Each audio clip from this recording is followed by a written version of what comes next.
பிறையுடையாய் பிஞகனே என்றுனை பேசினல்லால் மறையுடையாய் தோளுடையாய் வாசடை மேல் வளரும் பிறையுடையாய் பிஞகனே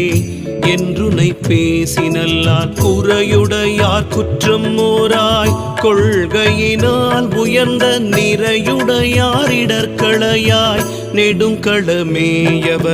கனைத்தெழுந்த வேண்டிரை சூழ் கடலிடை நஞ்சு தன்னை தினைத்த